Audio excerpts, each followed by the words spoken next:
Alrighty, hey everyone, here we go. I'm logged in to my computer on Lightroom. And I guess here are my pictures from yesterday that I've gone through.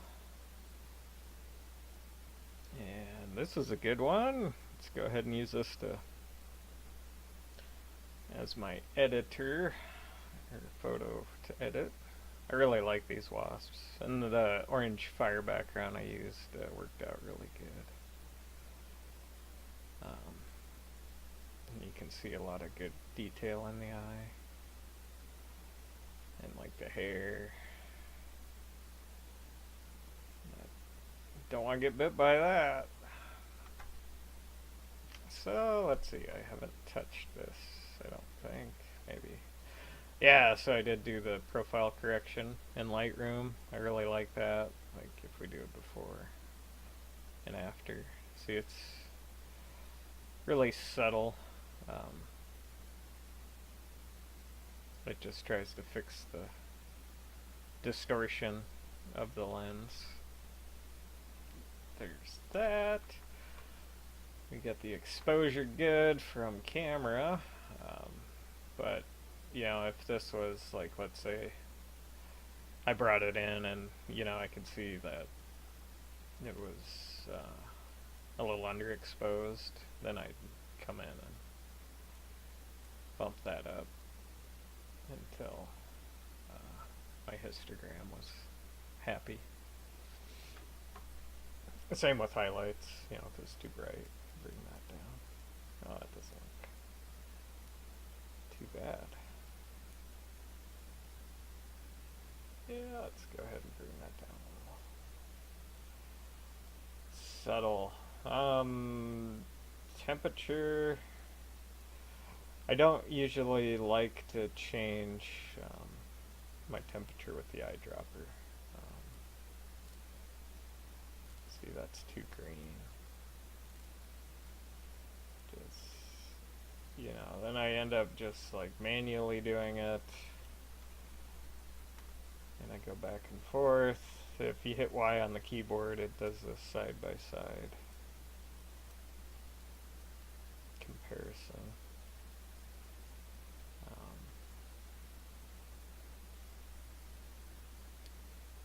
And I think that's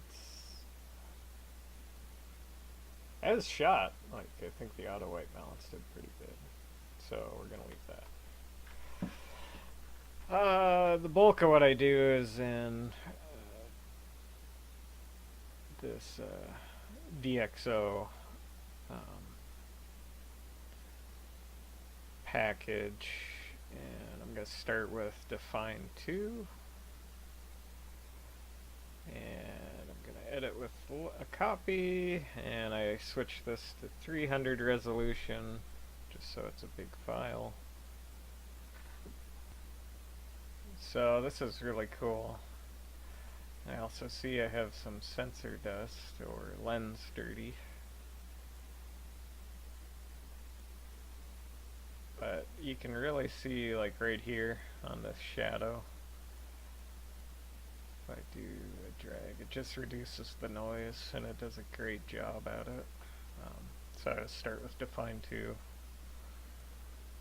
and if it doesn't work with the automatic, I don't use it.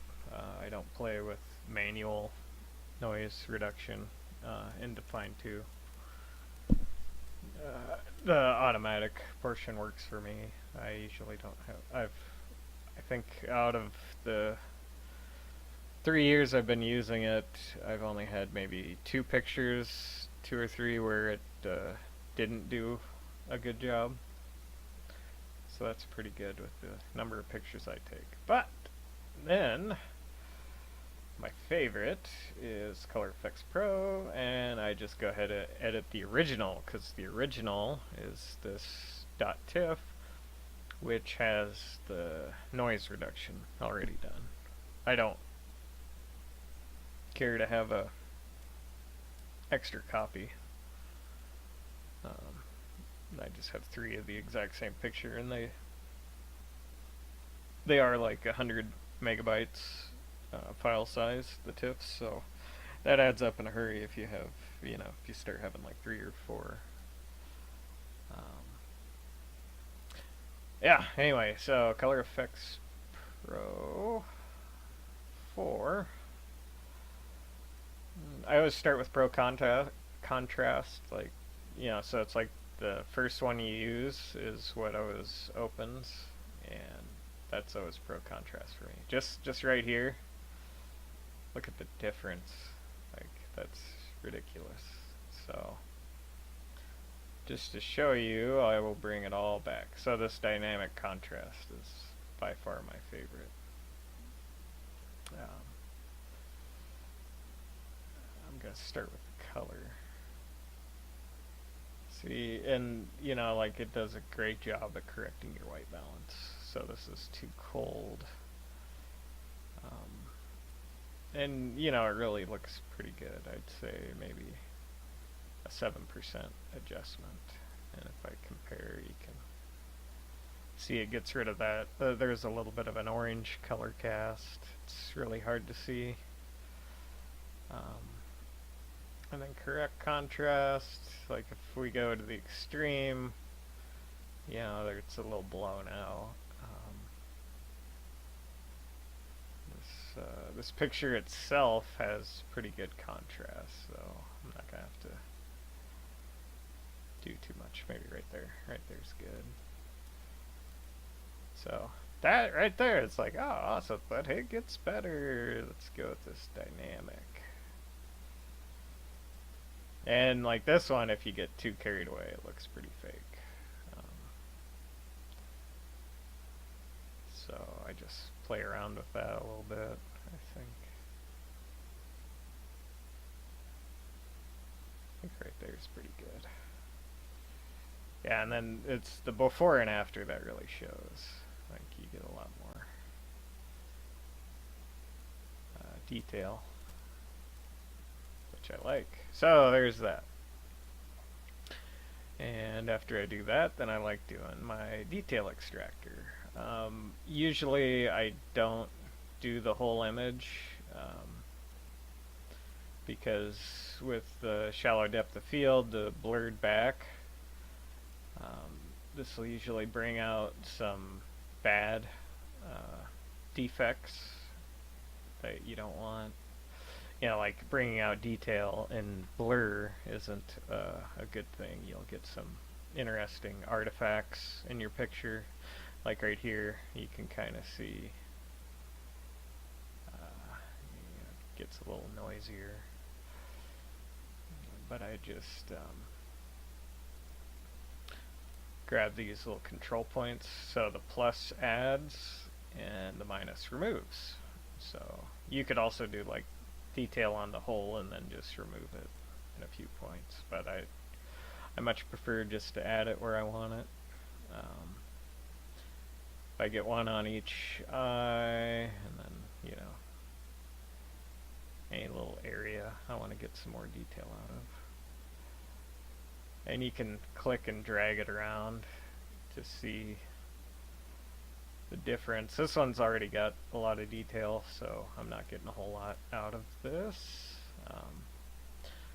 But you can toggle it on and off, and you can just see. Oops, too much. Like this eye, if we turn it off. See, it's real subtle, but like you can see these lines on the eye a lot better. It's just a real subtle thing, but much more detail. And we'll go ahead and add another one. And now I like to use Glamour Glow. And I bump the saturation to 0. And then I play around with this slider. So, like this can also you can get a little carried away with. So, right here looks good. It just kind of softens up the image. So it kind of works with the detail extractor. See, without the detail extractor, it's really, really soft on the eye now. But with it, let me zoom in here too. With it, it kind of balances it out. So, another subtle thing, it gives it a soft glow, and then before and after. Still more detail. It's cool. I'm pretty happy with that. Now that's usually all I do. Every now and then I'll use this darken, lighten center as well, and you can place the center. I want to place the center focus on this eye. No, maybe the middle. There. I can make it a little bigger, but if I bring it off and on, see it, so like the head has a lot, it's 25% brighter, and then the border is 50% darker, so just do a before and after. So like this leaf is now dark, and then it's just a subtle effect to make your subject stand out more. I kind of like the dark here. Maybe if I make this circle a little bigger. And that's too bright. Maybe 0.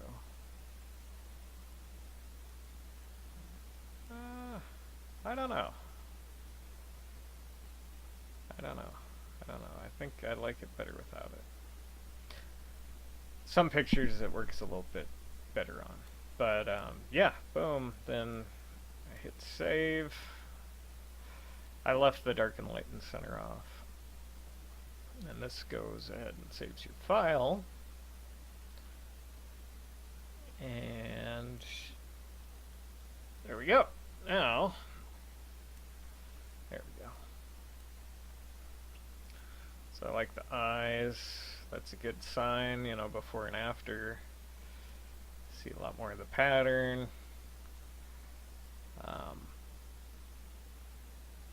And then just the color, like the orange stands out a lot more, the green's a lot more vibrant. The nose, just real subtle. Like it's not a huge change, but like if you can see that, hopefully you can see there's just enough a difference. Is that difference worth 10 minutes? 10 extra minutes? I think so. You might not. Here, I'll go ahead and export.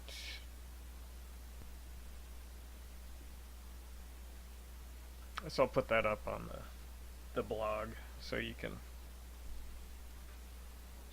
see the difference between the two, because that is fun. But yeah, so that's it. Like I use but yeah, so it's just the Nick collection by DxO, and it's yeah, it's only $69, and that's a one-time fee. Oh, yeah, that shows it. It works great. I like it. So, yeah, I went a little longer, but I think that's important, the editing portion. I do that with my photos before I post them. I always have a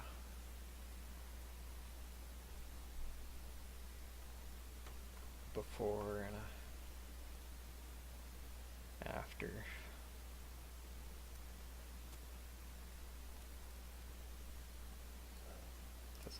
Doesn't Some are more so than others.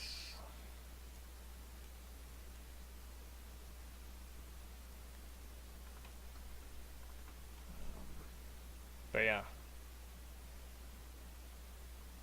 that's what I do. See the little guy. Little difference. More better color. This is one of my favorite ones I've posted recently. Um, yeah, it's fun to edit, but that's how I do it with Photoshop. I go through that process every time with the Nick collection. Um, Color Effects Pro is super awesome.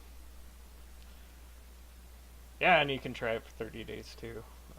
Integrates perfect with Lightroom, and you can use it standalone too. Um, yeah, so that's where we're at. And now I'll stop yammering and jump into the pictures for today. So we'll see you later over there. Alrighty, cool. That's kind of neat, the exposure when I take my finger off. But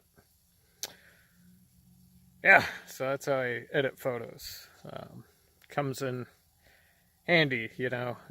My favorite thing is the pro contrast with that color cast, because I like that a lot better than adjusting the white balance values, because that slider you can really, that's basically what it's doing, is adjusting the white balance, but you have a single slider instead of two, and Lightroom you got the temperature and the tint. So um, that color cast adjust makes a world of difference. But yeah, now let's enough of that. Let's jump into the photos. Woo!